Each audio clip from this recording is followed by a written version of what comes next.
बिस्मिल्लाहिर्रहमानिर्रहीम। हम करेंगे क्लास 10 का चैप्टर 7 की एक्सरसाइज 7.5 का बेसिक इंट्रोडक्शन। एक्सरसाइज स्टार्ट करने से पहले हम कुछ टर्म्स देखेंगे।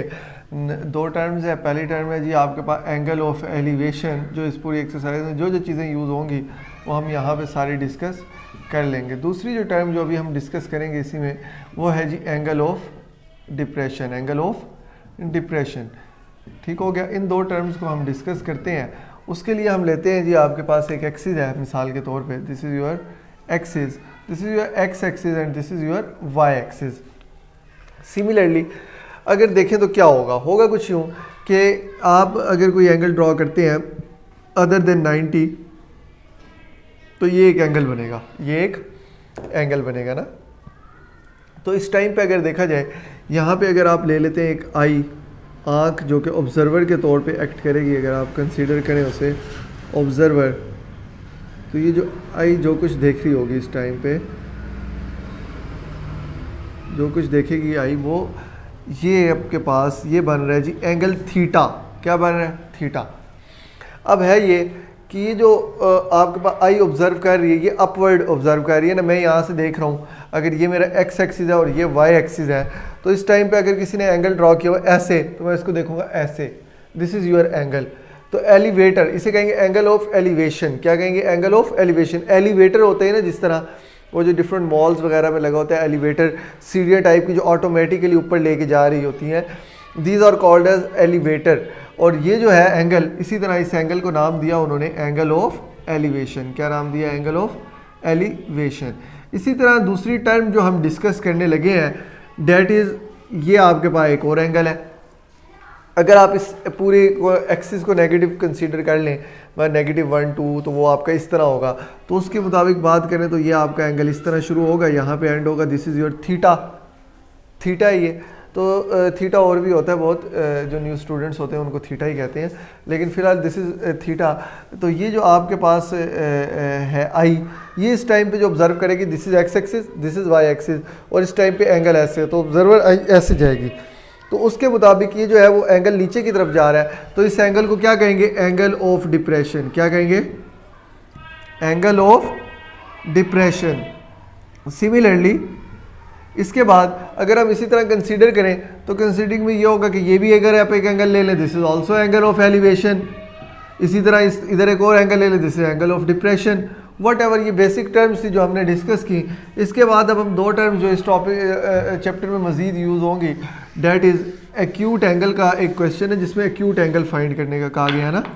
एक्यूट एंगल से पहले मैं आपको एक्यूट एंगल, ऑब्ट्यूस एंगल, ये सारी चीज़ें बता देते हैं। एक्यूट एंगल आपके क्वेश्चन में यूज़ हुआ है, इसलिए बेसिक टर्म्स जो है वो हम पहले डिस्कस कर लेते हैं।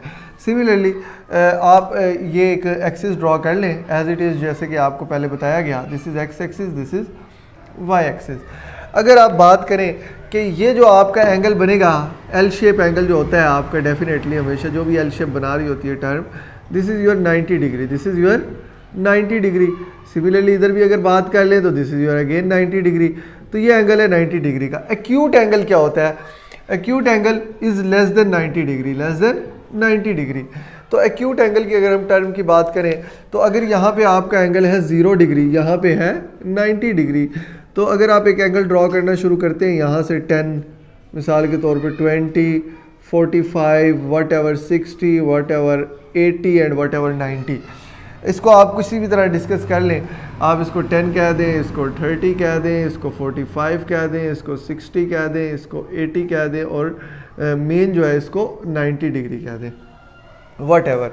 तो अब अगर आप देखें तो इस टाइम पे ये 90 के अलावा जितने भी एंगल्स हैं ये 90 से छोटे हैं, 90 से छोटे हैं। इन तमाम एंगल्स में से अगर कोई भी एंगल हम कंसीडर करें उसे आप कहेंगे एक्यूट एंगल। क्या कहेंगे? Acute angle.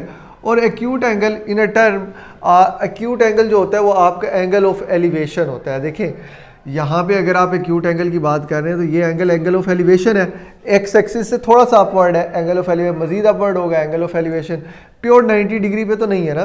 तो ये एंगल ऑफ एलिवेशन, तो ये acute angle. What is obtuse angle?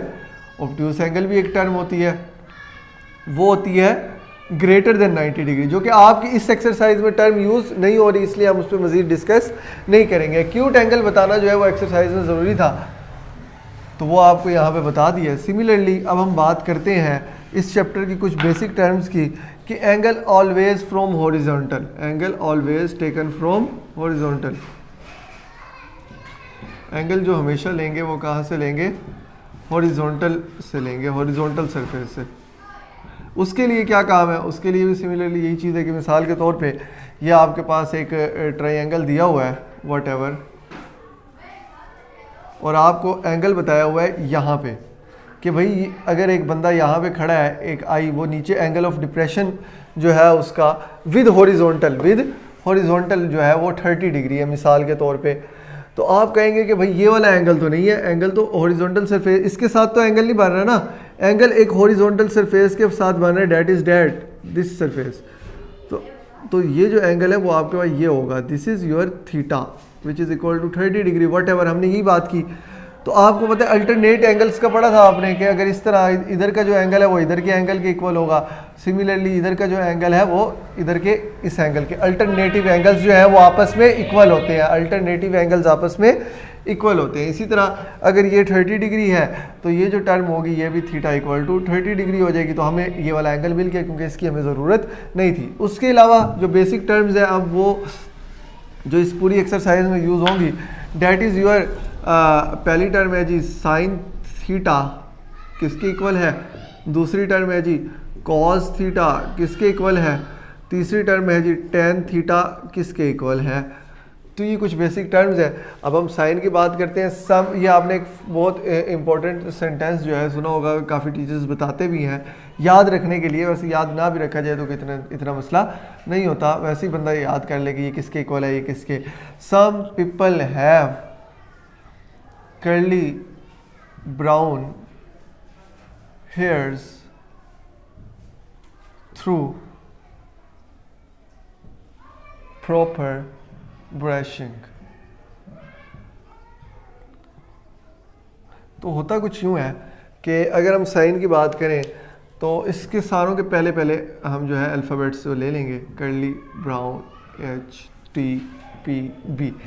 तो अच्छा जो आपके पास साइन होगा वो इस हिसाब से अगर देखा जाए तो साइन थीटा आपके पास क्या होगा, sine theta equal to P mean perpendicular and H mean hypotenuse, H mean hypotenuse. आगे C आ गया curly mean cos theta, B mean base और H मीन अगेन हाइपोटेन्यूस। पहली टर्म जो है वो ऊपर आएगी और दूसरी डिवाइड में आ जाएगी। Similarly ten through proper brushing, proper mean perpendicular, P mean perpendicular, B brushing B से स्टार्ट हो रहा है तो B मीन बेस। ये बेसिक टर्म्स जो है